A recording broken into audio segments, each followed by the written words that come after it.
Saudara-saudari terkasih, apakah saudara sudah memulai hari ini dengan penuh sukacita dan punya niat untuk berbuat baik meskipun kecil? Semoga Tuhan memberkati niat baik saudara. Saya ingin hari ini merenungkan tentang tragedi. Kita sering mendengar sebuah kisah tragis yang memilukan, terutama ketika kemarin mengalami pandemi COVID. Ada yang satu keluarga, banyak yang meninggal dan tinggal anaknya yang kemudian tidak mempunyai orang tua, bahkan saudara, dan kemudian hidup sendiri. Tragedi. Dan ada banyak tragedi yang lain.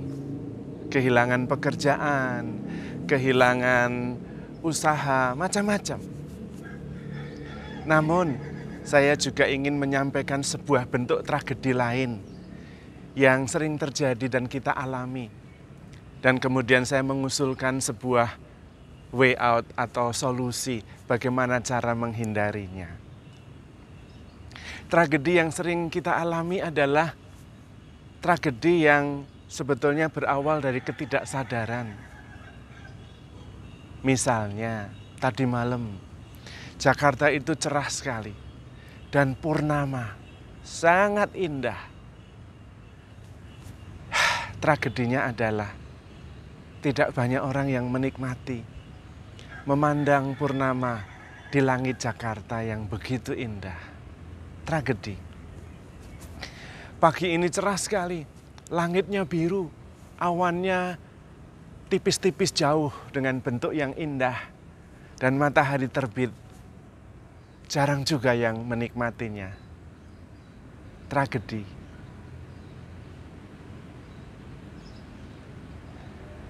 Tragedi yang lain yang cukup parah adalah kita sendiri memusuhi diri sendiri. Melawan diri sendiri. Sudah ngantuk, bukannya tidur malah minum kerating deng, minum kopi. Tragedi. Menurut saya,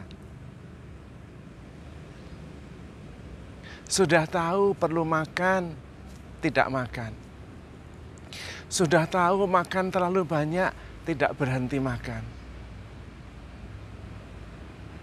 Sudah tahu bahwa gula yang manis-manis itu berbahaya bagi diri kita, justru kita makan banyak gula.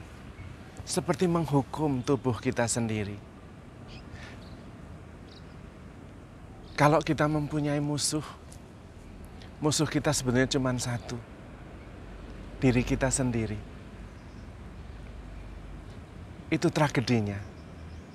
Kalau kita bisa bersahabat dengan diri sendiri, mencintai diri sendiri dengan baik dan benar, tidak ada satu persoalan pun, nothing, tidak ada satu pun yang bisa menjadi persoalan.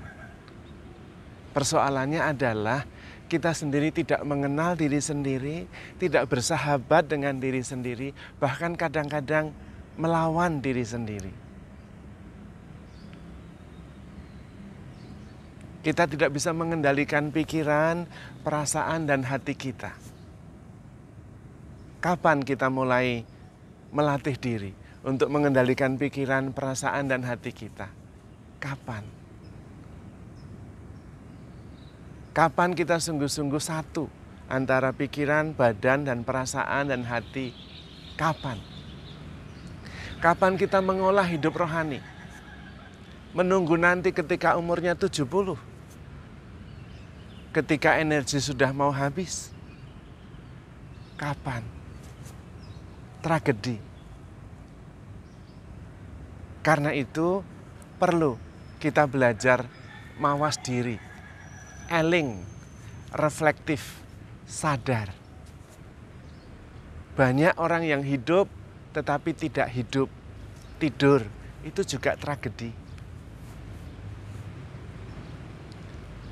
Kita adalah gambar Allah yang adalah kasih, tetapi kita membenci, itu juga tragedi. Kita menganggap diri kita ini berlawanan dengan alam. Maka kita membangun rumah yang rapat, tidak ada udara masuk. tetapi kemudian menciptakan udara artifisial supaya bisa dingin. Itu juga tragedi. Kita makin jauh dari alam, seolah-olah alam itu musuh. Pohon tinggi yang memberi oksigen ditebang. Tanah yang memberi kesuburan, pertumbuhan, makanan digali, dikeruk sampai tidak bisa ditanam apa-apa. Tragedi. Kita seolah-olah berdiri berhadapan dengan alam, padahal tidak bisa. Kita tetap bagian dari alam. Menghirup udara setiap hari. Alam memberi secara gratis. Makan, meskipun bisa terbang sampai ke Mars, sampai ke different universe, tetap harus makan yang tumbuh dari bumi. Tidak bisa tidak. Minum juga tetap harus air. Tetapi kita makin jauh. Air juga dirusak. Sungai yang bagus di Jakarta ini sudah tidak segar. Boro-boro diminum. Untuk kebutuhan mandi aja sudah tidak sehat. Siapa yang merusak? Kita sendiri. Tragedi. Maka salah satu langkah yang paling fundamental, paling pokok, kita jangan menjadikan diri kita musuh. Itu. Tetapi sahabat. Kita jangan menjadikan alam ini musuh, tetapi saudara, bagian hidup, bahkan dasar hidup kita. Maka perlu sungguh-sungguh hidup, sungguh-sungguh sadar ketika kita masih hidup. Ada begitu banyak cara supaya kita bisa bersahabat dengan diri sendiri. Meditasi pada dasarnya adalah sadar supaya terjadi keselarasan dan keutuhan dalam diri kita antara badan, pikiran, dan perasaan. Hati jadi satu. Jangan sampai terpecah. Badannya di mana, pikirannya di mana. Sehingga kita tidak bisa mengerti bahasa badan. Kalau badan ini lemah, istirahatlah. Jangan malah dimusuhi, dipaksa minum kopi atau minum minuman berenergi. Kasihan. Kalau badan kita ini sudah mulai alergi, artinya ada makanan yang tidak cocok. Cobalah mengosongkan badan kita, sehingga badan kita istirahat. Dan sadar, kita sungguh-sungguh hidup. Caranya macam-macam, bisa meditasi. Meditasi intinya itu, menyadari. Bersentuhan dengan diri sendiri, mengolah batin, bersahabat dengan diri sendiri, sehingga bisa bersahabat juga dengan semesta. Dan kemudian tidak ada musuh, karena musuh utama diri kita ya diri kita sendiri. Orang lain menjadi musuh karena kita berpikir bahwa orang lain musuh.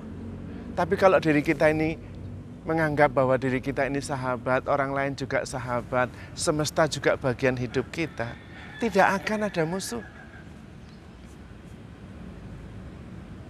Dan yoga itu artinya menyelaraskan diri dengan semesta. Bukan pertama-tama menekuk-nekuk tubuh supaya sakit semua, bukan itu.